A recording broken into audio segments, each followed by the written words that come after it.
If you feel as if parenting today is overwhelming in today's modern American society, you're not alone. According to research from the Pew Research Center, 62% of American parents today say that they view raising children harder than they expected it to be.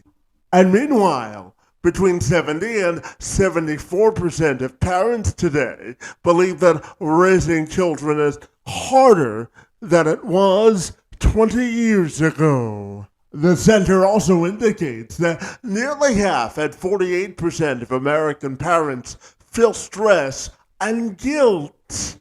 And they view parenting as a concept completely overwhelming, often leading to a sense of shame. In today's episode, I'm happy to be joined by my friend, Todd Sarner. He's a licensed psychotherapist, parent coach, and the founder of Transformative Parenting. This podcast explores and offers a grounded and compassionate alternative, drawing on attachment science, developmental psychology, and neuroscience. Sarner helps parents move beyond punishments, scripts, and power struggles to create calmer homes and stronger relationships. Sarner possesses over 2 decades of experience, and he has deep roots in Dr. Gordon Neufeld's attachment-based framework.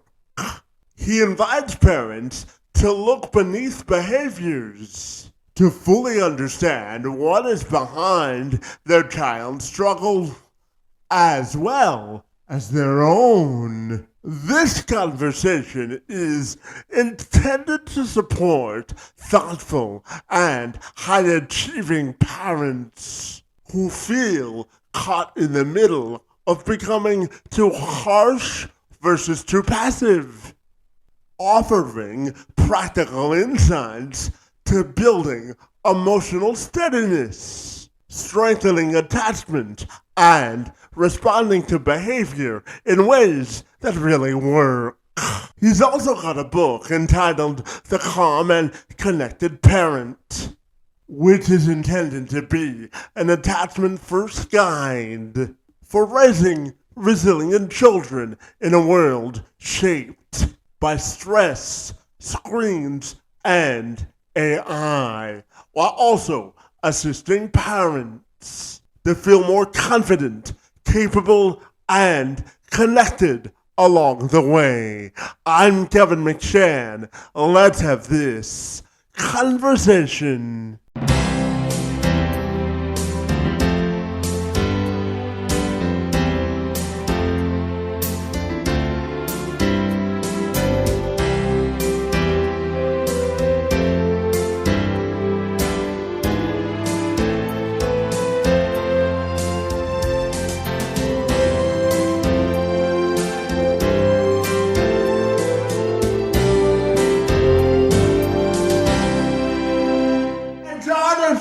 My friend, I'll take a moment to welcome you to the program, my friend, and I'm super excited to talk to you today all about raising resilient families and great kids, my friend. It's great to see you and happy Monday to you, my friend. Thank you very much. Can't wait to get going. You know, Todd, me too, and I wanted to start our conversation by asking you about, this weekend I was listening to a podcast called Focus on the Family, and they were talking about the whole idea of not being a helicopter parent, but also giving your kids the structure in order to be successful in life. So I'm curious, how do you think you can balance not being a helicopter parent, but also giving your kids the structure to succeed? What are your thoughts there, my friend? Yeah, it's a big topic. The helicopter parenting label, I've always had a struggle with a little bit. Um, because it's like one of those things in the media that they have an argument about, like, I everything I do is about attachment science, right? Which is, maybe we'll get into more, but it's just the science of understanding that the primary thing we all need as people is connection with others, and a secure connection, meaning I can count on it. Like, if you and I are friends, I know I can call you up when I'm having a hard time. If you're my parent, I know that if I'm having a hard day or I'm feeling bad or sick or scared, that you'll be there for me. And that is the pillar of all human connection. And so the parenting work I do is based on, hey, that's the number one thing for kids. Make sure they know that they have a secure connection over time, and that takes a while. We can get deeper into that. And then in the couples counseling I do, it's also the main pillar. Couples have all sorts of problems, but most of those problems are because the bond between the two of them isn't right now. That they used to have this feeling like you're there for me and I'm there for you, and that's not there anymore. And so all these symptoms follow. So getting back to your excellent question is, a lot of times people started saying attachment parenting or attachment science meant that you're a helicopter parent, that you're hovering around your child all the time and making sure they don't, ever feel alone. And there is some of that behavior out there, but I would say that's not attachment science, and that's not anything I'd recommend. It's more parents who are anxious, which all of us can be sometimes, who perceive a lot of danger out in the world, which there is some danger out in the world, and they're being overprotective of their children with good intentions. So I know that's a long build-up, Kevin, to your question, but I want to start off with the place of helicopter parenting is not something anybody would advocate for. What we want is secure children. And if you're hovering around your children all the time, it doesn't give them a chance to be secure. But to address the other part of your question is, I think if we start with connection, and I make sure I don't assume that you and I are connected or we're doing okay. If you're my child, I connect with you first. I say, how is your sleep? How are you doing today? Or how was school? And I get your eyes and I get the connection, the kind of things you and I do, like when we just, met each other for the first time, Kevin. We talk, we connect. And then we proceed from there. And then I have structure in my child's day that is not too much. It's predictable. We do this, and we do that, and we do this. When you do something wrong that's not compatible with our family rules, then we have consequences. If this happens, this happens. That doesn't need to be punishment. That's part of structure. So I think it's just about starting with connection, Kevin, but then also having ritual and predictability and structure and rules that are predictable and fair. And when you have all those things, you don't need to be a helicopter parent. You're actually building out a culture in your home that makes everybody feel secure and connected. And that's not helicopter parenting. That's just how we're supposed to do it. Is that a long enough answer for you? Well, as a journalist, no answer is long enough, but I'll accept that one, okay? And Todd, I know as a psychotherapist who works with families and parents all the time, your number one objective is to make sure that they're calm and they build stronger relationships. And I firmly believe that building relationships is the heartbeat to making progress no matter what you do. But Absolutely. from a parenting perspective, I'm curious, how do you help people build calmer kids and stronger relationships? What are your thoughts there, my friend? Well, I think the cultural piece that I just mentioned helps a lot, because I think these days too often people are stressed and they're overwhelmed and they're parenting day by day depending on what's happening, and that's not the way we need it to be. We need to have predictability and rhythm and structure. So I already mentioned that, but that is a big part of it. I think one of the things I've noticed over the last couple decades is parents have never had more information ever. Like, there's no lack of information. There's podcasts and there's even wonderful ones like this one. There are books, there are Instagram posts, there are just nonstop, Google and AI now, people going to ChatGPT to figure out how to parent. We've never had more information, and yet the very smart, successful, well-resourced parents that I work with are not able to do what they want to do sometimes because they're overwhelmed or they're stressed or their nervous systems are out of whack. And you can't access what you know and you can't access your values if that's the case, you know? And so having rituals where you meditate or you walk or you use an app that helps you calm your nervous system is essential. Yeah, absolutely. And Todd, I'm curious to get your thoughts on this because the Pew Research Center said last year that between 66 and 70% of parents believe that it's harder to raise children now than it was 20 years ago, my friend. And I'm wondering if you agree with that sentiment and why do you think parents want to reach out to work with people like you to help raise more resilient kids, my friend? What are your thoughts there?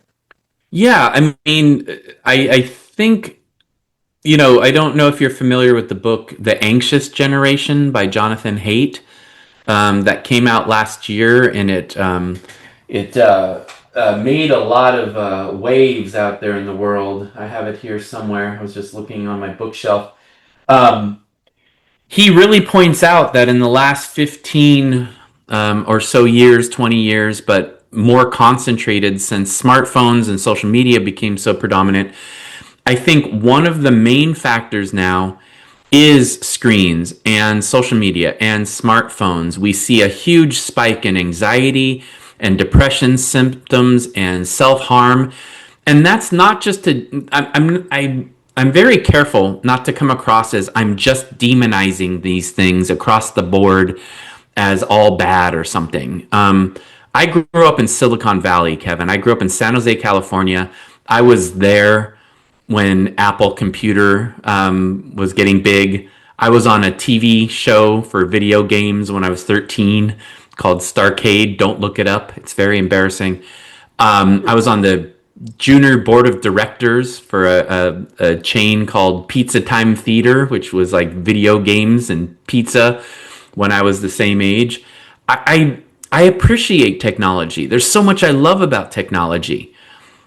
But I think one of the main factors right now in things being harder is kids are more and more oriented towards each other rather than towards the parents and the adults in their life. It's more of a Lord of the Flies thing where kids are like getting their culture and what's right and wrong from each other more than ever. And then technology has accelerated that by everything being about what's on the algorithm and agitation and short attention spans. And technology can be wonderful, but it also increases our serotonin levels. So then just regular play seems boring, and certain interactions with human beings don't seem as stimulating. And so I just advocate that we're more careful about seeing if our children have the strong connections they need with humans before they do too much technology. And that's a reliable long-term thing. And they have the capacities in their head and their heart for creativity and resilience, like you mentioned, before we're giving them things that might distract them from developing these relationships and developing these capacities. And I think that's a major part of why people are having a hard time right now. We can talk more about resilience and actually how that process occurs if you'd like. I'm very interested in that, especially among the people I work with and their kids. But I think technology and peer orientation is one of the main factors in why things are harder now. It used to be more common for good and bad. There was never a great time, Kevin, where like everything was perfect, right? But it used to be more that families were intact and communities were intact and villages were more intact. And I think we've seen a dissolving of that, and more people are feeling on their own. And I think their kids are suffering for that because we need the village. And I think it was your countryman, Dr. Gordon Neufeld, my mentor, who used to be a professor at UBC in Vancouver and who took me under his wing, 22 or 23 years ago. It was when my son was about 1 and he's 22 now, who really taught me this through his book, Hold On to Your Kids, and subsequent training that I did. And he was talking about that and sounding the alarm 20 years ago. And now I think it's just accelerated with the peer orientation and the technology. Yeah, absolutely. And you brought up resilience, and ironically, that was my next question to ask you about resilience and overcoming adversity. Because, in today's world, whether you're talking about school shootings, which kids have to endure now, they have to do as many school shooting drills as they do fire drills. I don't think 20 years ago parents ever thought we would be in a culture that called for that. But I wanted to ask you about, societal pressures and resilience and overcoming adversity, because whether it's from society, the pressure they face at school, or the world we're living in today, raising resilient kids to overcome adversity has never been more important than now. So I'm curious to ask you about your stance on resilience and how it relates to sort of equipping kids with the resilience to overcome the societal pressures they face today. What are your thoughts there, my friend? Yeah, resilience is a major focus of mine. It's a big part of the process I do with the parents I work with. I guess it makes me emotional even thinking about school shootings and expecting children to have to be resilient in the face of that. Like they shouldn't have to even know. And obviously, it's a much different landscape in America versus Canada. I I remember one of the most sad moments I had as a father was in early 2018 with the Parkland high school shooting in America, that I became aware like I couldn't avoid this topic with my son anymore. He lived in an environment where he didn't, a beautiful school in a rural area, and we didn't really expose him to a lot of awful things in the news because we just thought, why do that when he's this young? He would have been, 14 at the time. Well, before that.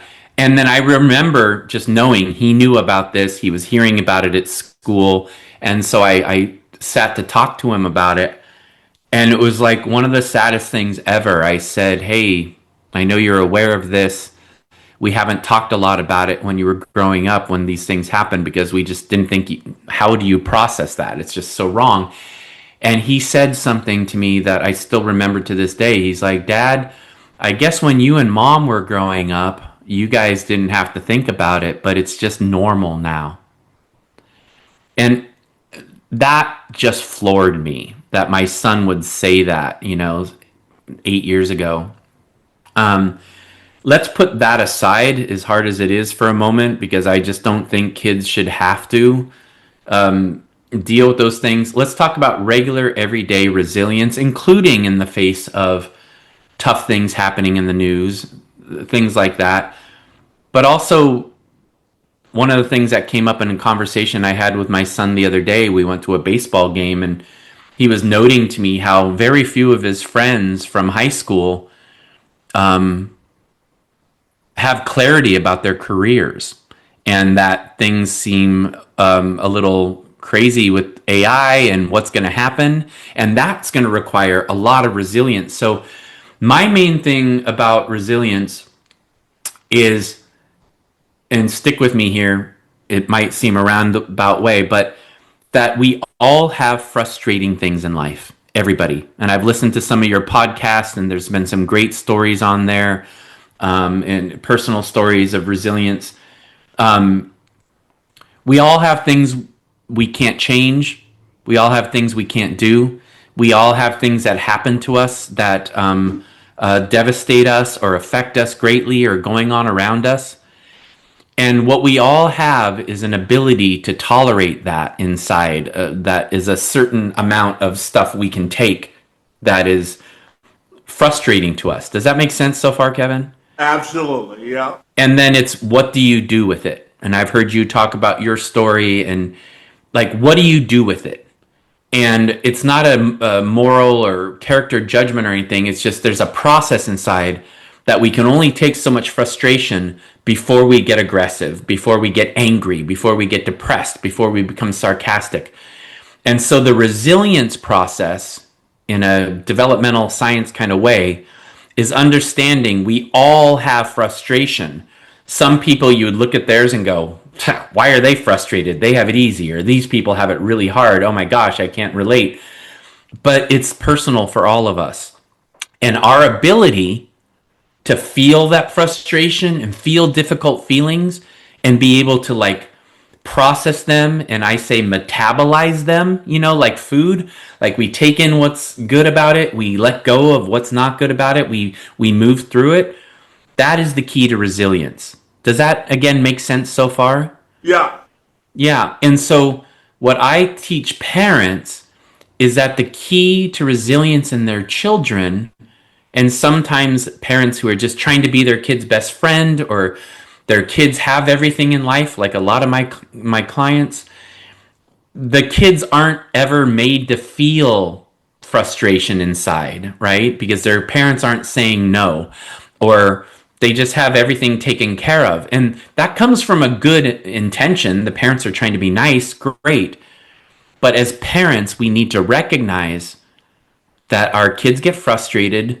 They shouldn't always have everything they want, because that doesn't make sense. Like, if my kid said he wanted an ice cream sundae for dessert, it doesn't make sense to give him that, because my job is to make sure he has a nourishing meal of good food, and then maybe we have dessert, right? Literally or metaphorically. Mm-hmm. Sometimes we're supposed to say no to our children, not to be mean, but because they need us to take care of them. They need us to be a leader. They need us to be a papa bear or a mama bear. They need us to say no sometimes.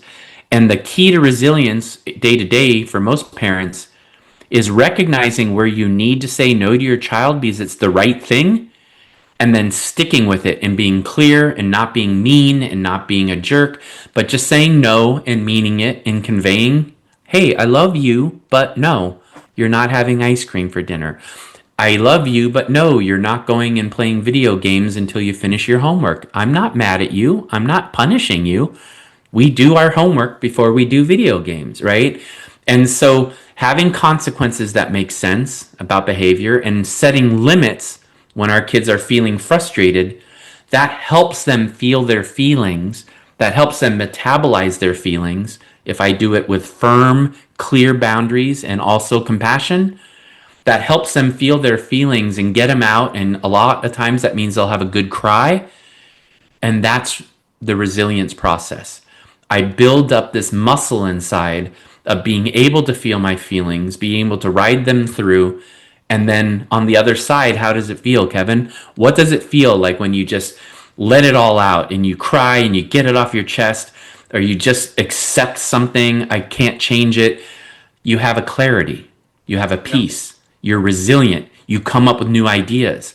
But kids are not being allowed to go through that process enough sometimes because of sometimes parents that are trying too hard to make everything work for them, or parents who are mean and punishing and things like this that doesn't have the compassion.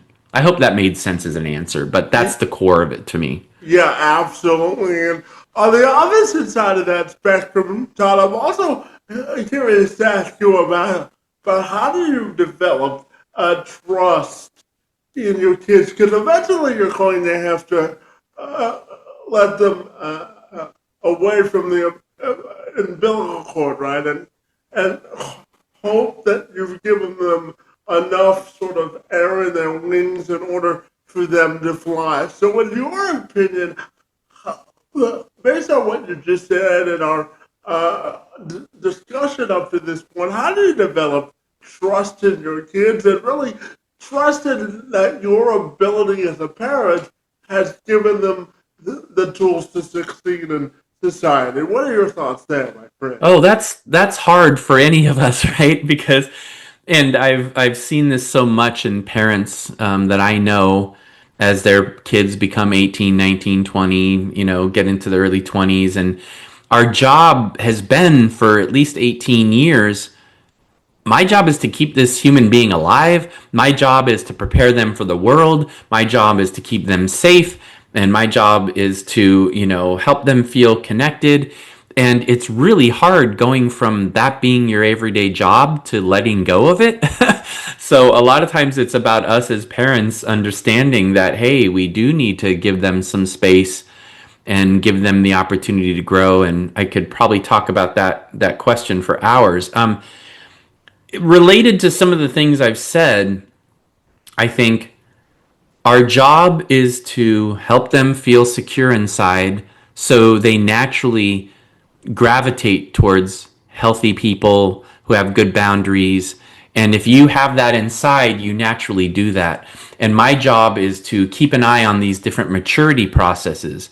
Like, I want to see my kid can weigh things out and on the one hand, I want to do this bad thing, but on the other hand, I'd rather do the good thing, like that weighing out. I want to see kids that are emergent, that are like, they want to learn and they want to explore and they want to play and they want to figure things out. And I want to see a kid that is adaptive, like what we were just talking about, Kevin. Like, they can feel their feelings. And so as a parent, that's what I was looking for. I was looking for, is this a secure kid? And is this a kid that has those capacities? And if that's true, yeah, part of them developing as good human beings is they have to figure things out for themselves too. They have to stumble sometimes. That's just part of life. And I think a big part of why we're here is to like figure out the things that are still our edges, the things where we need to grow and we need to learn. And a lot of that is an individual has to figure that out. I know I certainly did. I know you certainly did.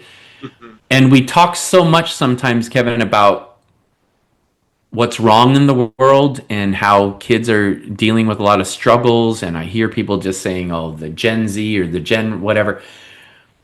I just also want to say, when I look at my kid, who's a young man now, and I look at his friends that he kind of came up with, when I go to Jamaica with my wife, and her family has a lot of connections down there, and I see her cousins and their kids and some of the other kids around, like their friends, I'm also very hopeful because I see a lot of great young people. I see a lot of people that are smart, that are resilient, that want to make a difference in the world.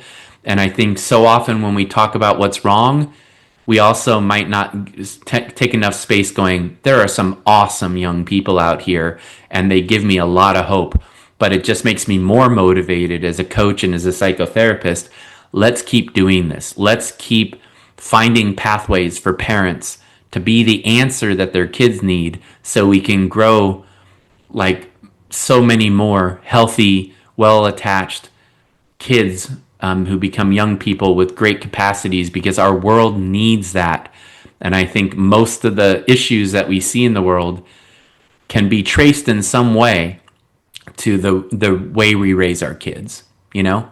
Yeah, absolutely. And Todd, I'm curious to ask you a two-part question because we often hear the phrase that it takes a village to raise a child, and I'm wondering your thoughts on this because the American Psychological Association said last year that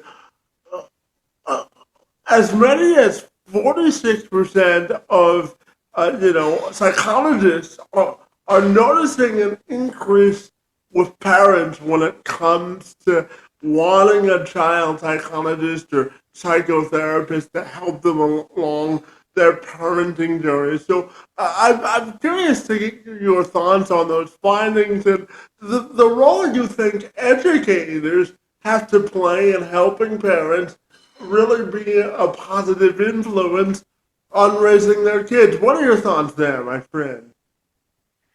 Yeah, I mean, the it takes a village to raise a child, which is an African proverb.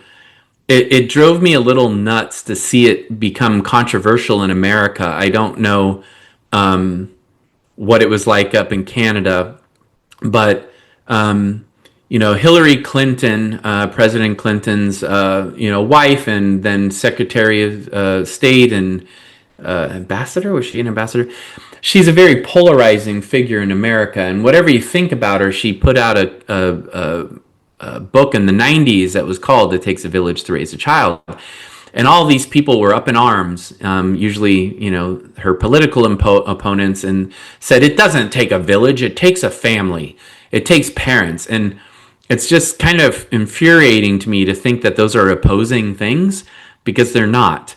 It does take a village. And there's nobody who advocates for the importance and the primary nature of the importance of parents than me. Part of the reason I don't see children, even though I went through grad school and training thinking I was going to work with kids, is I don't think I'm supposed to be the answer for people's children. I want them to be the answer for their children. I want to be in the background as their coach or as their therapist, helping them be who their kids need them to be. But only a parent, ideally, is the one who can be that answer for kids. So, yes, parents are absolutely vital and they're the number one thing for children, but it's not opposing to me to think that we need a community, that we need a village. I cannot tell you how valuable it was for me, tying in two parts of your question here, to have not only my son's primary teacher from first to eighth grade, because he went to a Waldorf school and they have one primary teacher from first to eighth grade, Saskia Patoff from the Netherlands. Amazing, amazing teacher. It meant so much to me to have her as part of my village. It meant so much to me to have the families broadly in that classroom, that we all got along and we had shared values and we supported each other. But then the smaller cohort of his friends, his main guy friends, boyfriends, like there was like 5 boys that really, really got along really well. And to have that community of people where I knew I could send my kid to your house and they were going to play. They're not going to be in front of video games the whole time. They're going to go out and they're going to play and they're going to build and they're going to create. Having a village of family and people that are helpers and that all get along is absolutely critical. And I think one of the main problems we have in North America, because a lot of times we came from other cultures that were oppressive or really didn't let people out of their place, and culture could be static and oppressive. And so we went, we don't want culture. Let's get rid of it. But there is a point to having culture, positive, fresh, alive culture, that we have community, that we can lean on each other, that we can help raise each other's kids, but not as the primary thing, but as a support system. that my kid's compass was supposed to be aimed at his mother and I, but then we had all these people behind us, aunts and uncles and grandparents and teachers and friends, that it just felt like all of these things helped surround him and keep him safe, even though we were the primary. And I think it's critical. And I think lack of that is the root of a lot of problem. And yeah, educators, just to finish this point really quick, Kevin, I think the distinction is, I don't think educators are supposed to be superheroes that are the leaders for our children. I think like in movies like Dead Poet Society with Robin Williams, who's one of my favorite performers of all time. He was local here. It makes me sad thinking about him being gone, but I don't think teachers are supposed to be that. And I think teachers know that. I think they're supposed to be part of our support cast. They're supposed to be our stand-ins as parents when our kids are with them. But then they're just kind of, doing the job and helping lead and teach the children and then handing them back over to us. But educators are critically important. And it bothers me when I see a big fracture between parents and educators sometimes, arguing over things. Yeah, absolutely. And,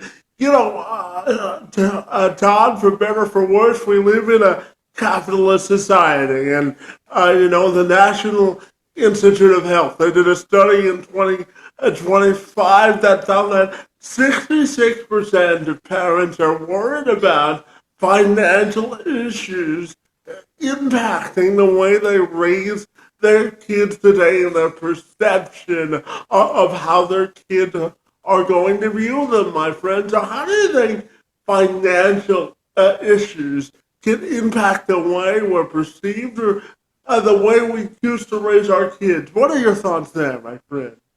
Yeah, obviously those are important things, and I'm not a financial advisor, and it's hard to talk about it. I grew up in a family where we had a lot sometimes, and then we had nothing. My dad would go up and down with finances, and then my parents split, and we were barely scraping by many, many years. And I went to a very affluent high school, Los Gatos High School in Silicon Valley, some of the very rich community. And I was, self-conscious of not having the clothes that a lot of my classmates did. My wife actually went there as well. That's where we met. But financial things are tough. There's so much we could talk about that. Resilience and building resilience in our children that we already talked about is one of the main things. But I think of movies like, did you see The Pursuit of Happiness with Will Smith and his son Jaden? I did, yeah. I think of that movie a lot, and I think part of it was that was happening in the Bay Area here. He was taking his son to Glide Memorial Church, which was a very important place for me in my 20s when I lived a few blocks away in San Francisco and the Nob Hill Tenderloin neighborhood. I lived right in between them on Sutter Street. San Francisco people, shout out. But I used to go to Glide and volunteer, and sometimes I would go there to just watch the music and take in.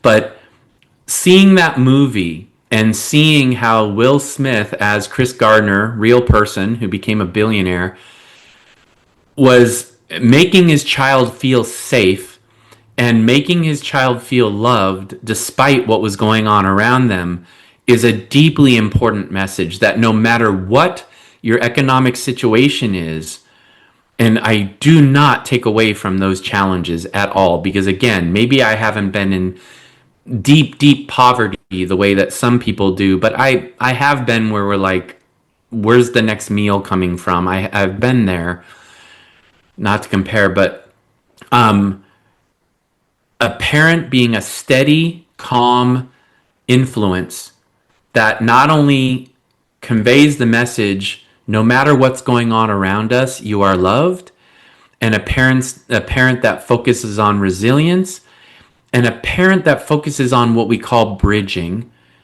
which is it's going to be okay. We're going to get past this.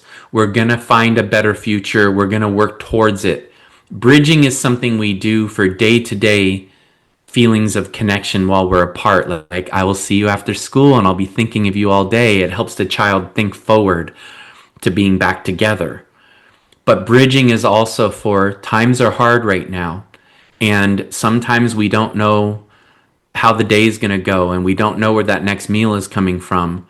But I love you and we're going to find a way through. And I am dedicated to you and I'm here and we will find a way out of this, but we will be here together and we'll fight through it. You know, whatever Yeah. you can do to bridge forward, not with some, hey, we're going to win the lottery next week. That doesn't make sense in the brain. That's like, that's false hope, but more like we will get through this and we will persevere and we will find a path. That means everything psychologically. Yeah, absolutely. And Todd, I wanted to talk to you specifically about fathers and their role as present parents, because often fathers feel as if they have to be the leader or the protector in raising their kids, and they deal with things like marriage or family leadership and emotional strength. And I'm curious about the tools that we can give to fathers so that they're feeling that they're present, feeling the role of a leader, and the emotional strength part of it as well. What are your thoughts there, my friend? Oh gosh, I'm deep into this topic right now. I've been working on a book for over 5 years called The Weather Maker, and I don't know if I've publicly said the title of it before. It'll be out in the fall of 2026. It's a passion of mine, and as a parent coach and a psychotherapist for over 20 years, I can count on one hand, not one hand, two hands, maybe three if I had them.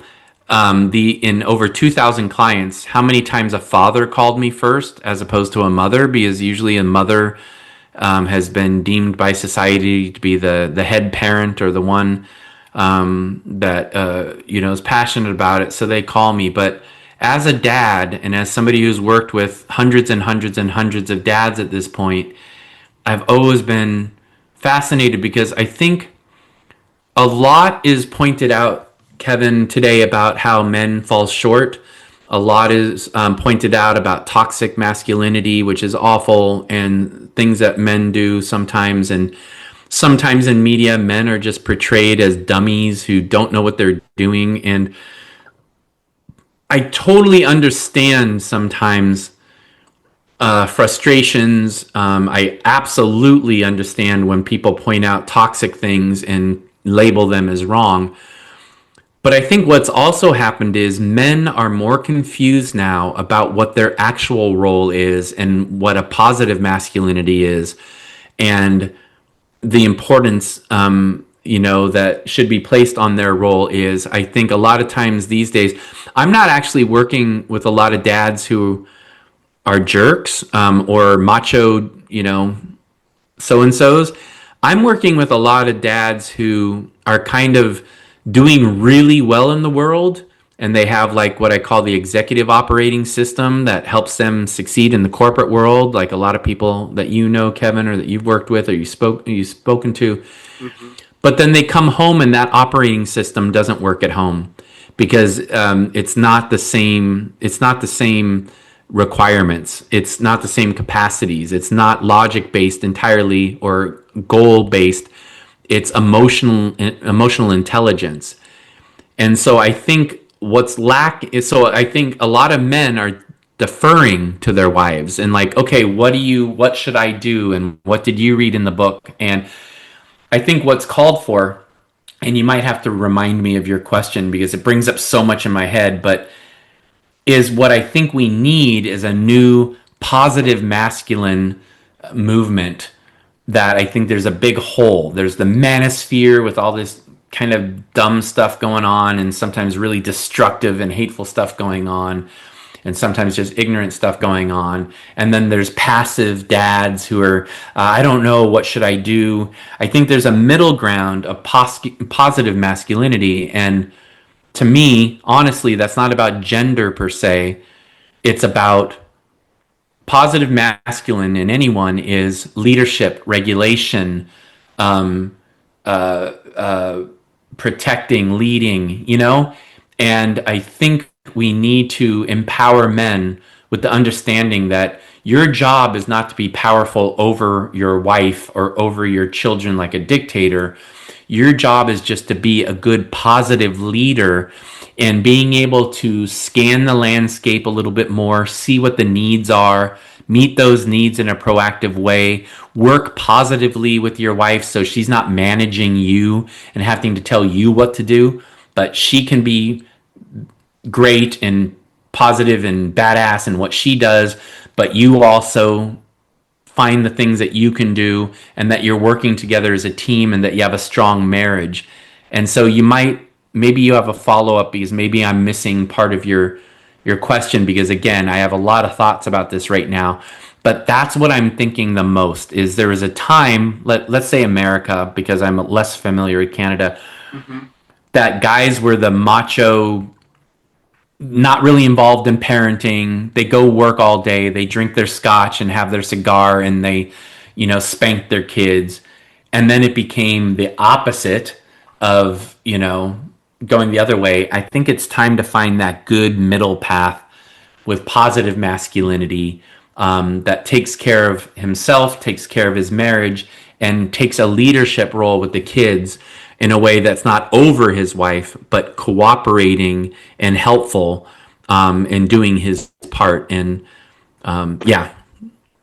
Yeah, so I'll follow up with this question then. How do you define the term the best interest of the child? Because, that's a subjective concept for a lot of parents. So, Like the way they use it in court, or court or just in general, when you think about, nurturing a child or their best interest in their psycho or a social development, how do you define the term the best interest of the child?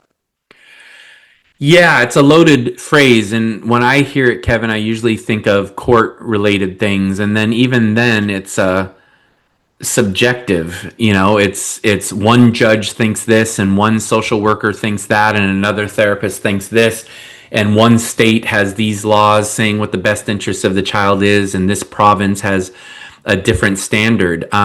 From a developmental science point of view, I would say the best interest of a child is whatever helps them have the most secure relationships possible with the people most responsible for them, but is also balanced with a sense of boundaries and consequences that are clear and compassionate.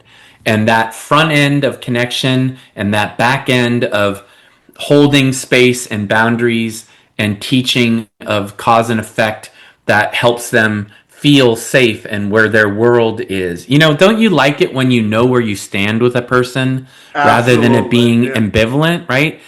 I always joke with people. My dad was from Long Island, New York, and New Yorkers are a lot more in your face, right? Like, you'll walk up to the street and they're like, "Oh, it's Todd. We hate Todd. He's a jerk. You remember Todd?" But there's something almost refreshing about that. I'm kidding a little, but because people are just telling you how they think. Where in California, we're famous for sometimes people will pretend and like act nice when they don't actually like you. I think, boundaries are often mistaken to be mean or punishment. And I think it's more to see it as a holding space where your children know, hey, these rules, this village, this community, these consequences, these no's when you're trying to push, these are just all things that hold you in this safe space, you know? And so to me, the best interest of a child is anything that promotes a secure attachment, but also holds those boundaries. And within that secure connection and within those boundaries, that's what leads a child to grow into their greatest potential. And that's, to me, their best interest. So I hope that answers your question. Yeah, and Todd, just to give you an idea, I got three questions left for you, and the first of those three questions is this, my friend. Our friends over at Psychology Today, earlier this year, they released a study that said 48% of today's modern American parents find parenting overwhelming, and 41% of those surveyed also said that they find it so stressful that they can't function in their everyday lives. So I'm wondering your message to parents who are overwhelmed with the societal pressures of raising kids, getting it right, and how do you think we can allow parents a sense of grace? Because there's no handbook in raising kids, so I'm curious.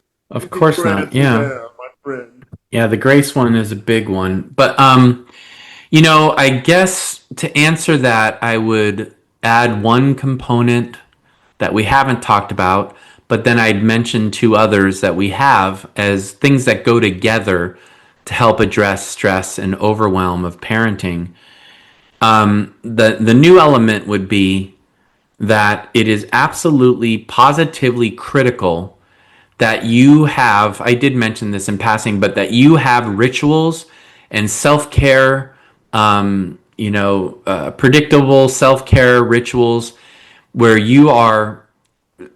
My normal morning, Kevin, and I don't have a kid who lives with me anymore, but my daily ritual is first thing in the morning, I have coffee and watch the news with my wife. And then I go for a walk for an hour. And then 3 days out of the week, I go to the gym for an hour, hour and a half. And I meditate once or twice a day for 20 minutes. Just a simple mantra-based meditation. I'm not saying that's what's right for everybody. I'm just saying that's what I do, because when I do those things, I feel more even. I feel more grounded. I feel like I'm better at my job. I feel like I'm better with my wife. I feel like I have the resources because I've invested in my nervous system. I've invested in calming it and building what we call, parasympathetic tone that you get when you do meditative exercises or breathing exercises. I build that up, and building up that tank, building up that reserve inside of you of parasympathetic tone that comes again from meditating, breathing, walking. Walking in the morning is one of the best things you can do.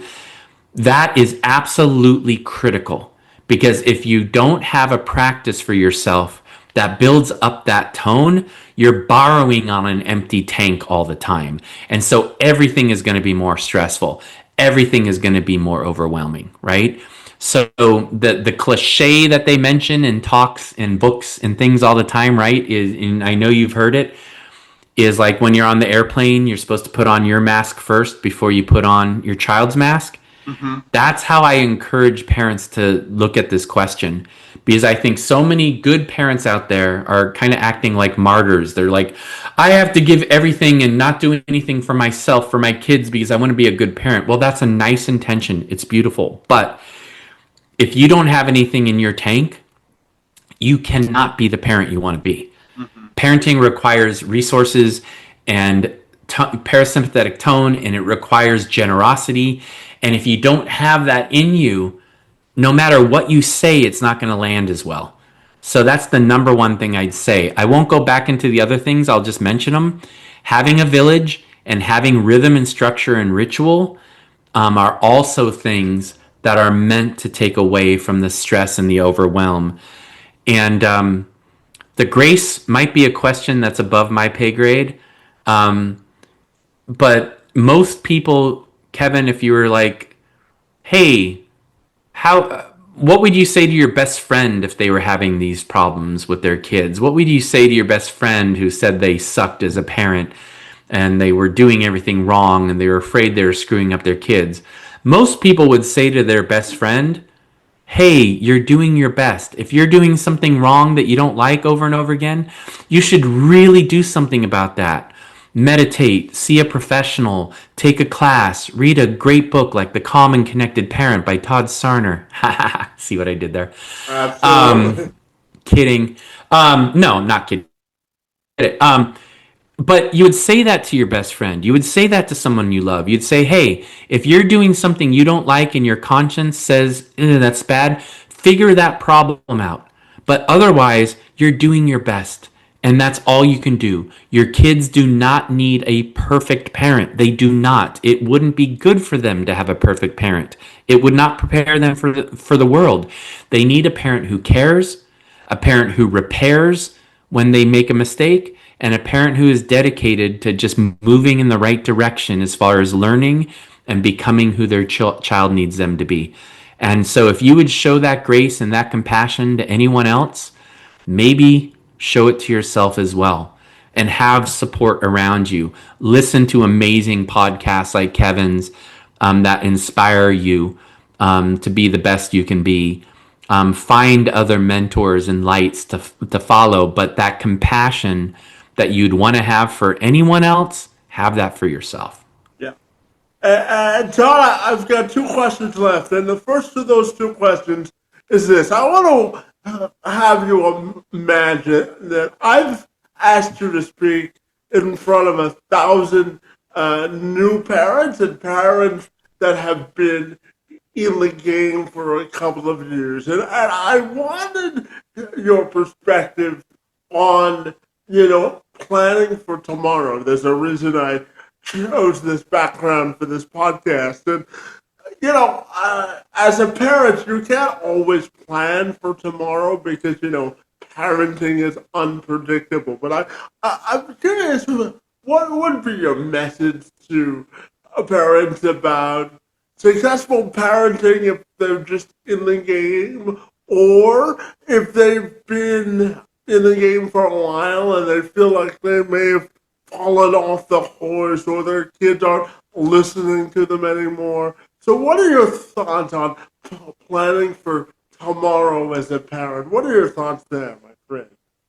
Yeah, we would probably revisit a few themes because I think they're true. I think for the new parent, I would say, hey, you are going to get a lot of conflicting messages. Every couple of years, everyone's going to tell you you should be a gentle parent. And then when there are false associations with that meaning, there's no boundaries and there's no limits. Kids are going to be walking all over you and not feeling secure. So then everyone's going to go to the opposite end and F around and find out parenting, which is big right now, or harsh consequences. And then people are going to feel guilty and then they're going to go back to some kind of gentle parenting. As new parents, ignore the parenting pendulum, ignore all the today memes about this or that. Your kids need what we talked about today. They need more than anything else to know when they're scared, they're sick, they're overwhelmed, they're tired, they're feeling like they're too much, they're feeling like they're not enough, they're feeling alone. They need to know that they can reach out and that a non-perfect but reliable and well-meaning and loving parent will be there to answer those questions. I am always here for you. You are not too much. You are loved. That is the main thing to focus on, because when people feel connected and they feel loved, they want to do well for us. They want to do well for themselves. They want to listen. If you and I are best friends, Kevin, and you ask me for a favor, I say yes without thinking about it because we're connected. But if we're people who don't feel connected and you ask me to do an easy thing, my instinct will be to say no, because that's how we're wired. Remember that, parents, that the primary thing is to be connected, to make sure you don't take that for granted. But then don't let anybody tell you that it's one thing or the other. It's a balance of connection with loving but clear boundaries and consequences. For parents who have been doing it a while and they're feeling bad about themselves, I would just remind them of what we talked about repair. Do your best. When I'm a therapist now for 20 years, I've been coaching for longer than that. And when I talk to adults about their parents when they were growing up, they don't tell me their parents were perfect.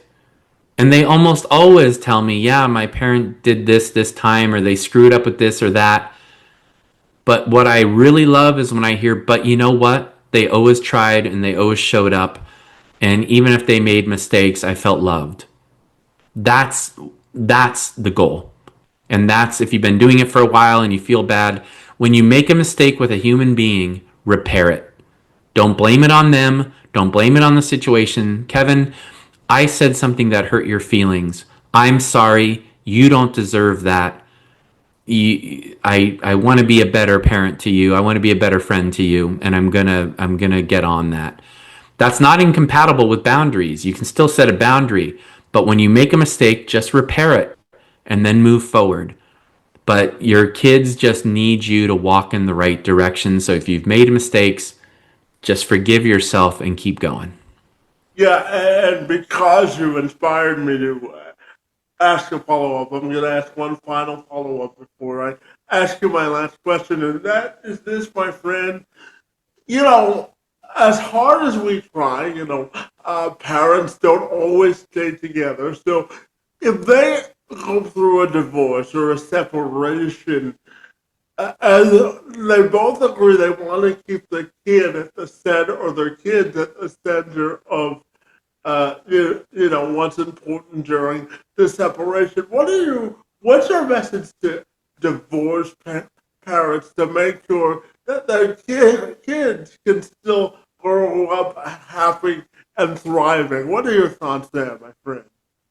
Yeah, my parents, split up when I was 12 or 13. My son, his parents, my son's mother and father, we broke up when he was 10, 8 or 10, somewhere in there. I can't remember, 3, 4, 5.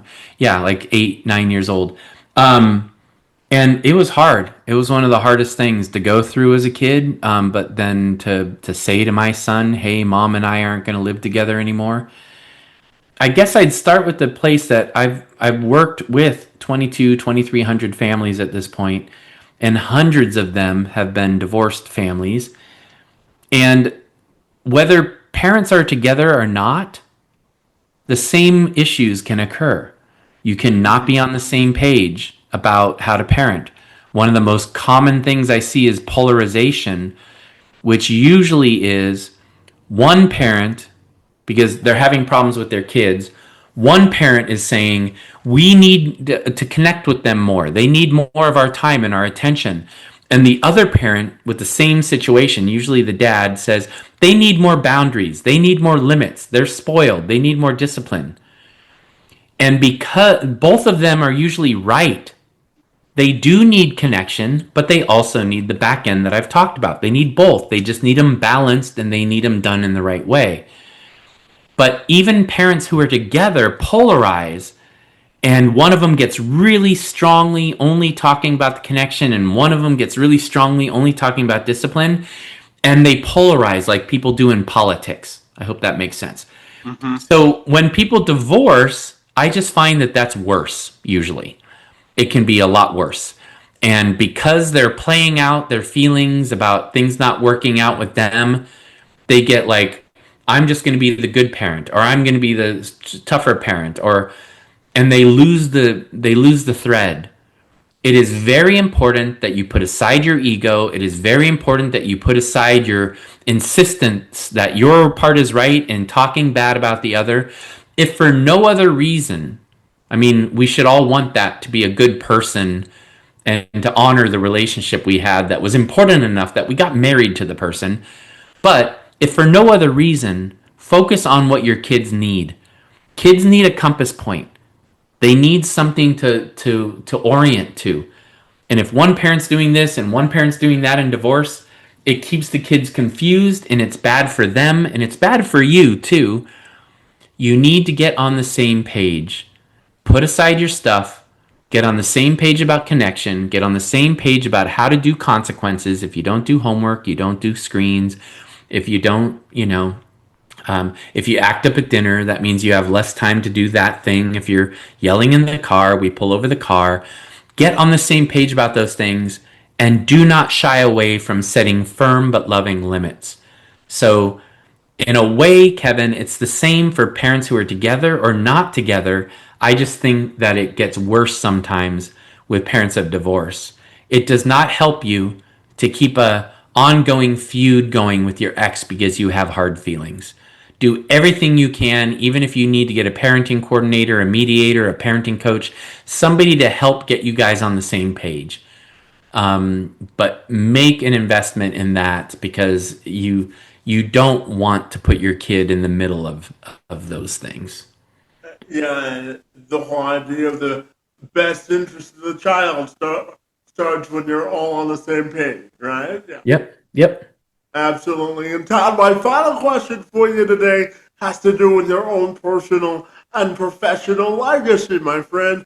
How you want that to be defined, my friend? And I see the guitar behind you, and I'm wondering the role that music plays in your life, my friend. So you can take that question in any direction you like, my friend. Oh, I love music. It's been a big part of my existence. I used to be able to tell you anything about any music, especially in the 80s. Um, when I was watching MTV when it came on online in I think 1980. When I was in college, I worked for rock bands for a concert promoter, and then I worked for one of the bigger rock bands in the world for a few years when I was in grad school. And after that, I love music. My wife says that I don't play my guitar enough, that she doesn't even know what it sounds like because she doesn't hear me playing it. But I love music, and it's always been a way to I don't know. It's been a therapy for me to listen to my records or to play my guitar. Um, as far as personal legacy, I don't always think in those terms. It seems kind of I don't know. It can seem kind of self-centered, but I I mean it when I say it. I maybe it's because of my own personal story and wanting people to believe in my potential and anything that I felt like my potential was not being realized. All I think about is not helping kids have a perfect existence because I don't think that exists, but that we help our children to meet and grow into their greatest potential in whatever way possible for them, but also for the world. Marianne Williamson had a quote that you would think I'd have memorized after all this time. And I swear I hadn't heard it before I named my company Transformative Parenting. But she said there is no act greater in its potential for transforming the world than a transformation in the way we raise our children. That's a paraphrase. But that's what I want my legacy to be. I don't want my legacy necessarily to be remembered, my name.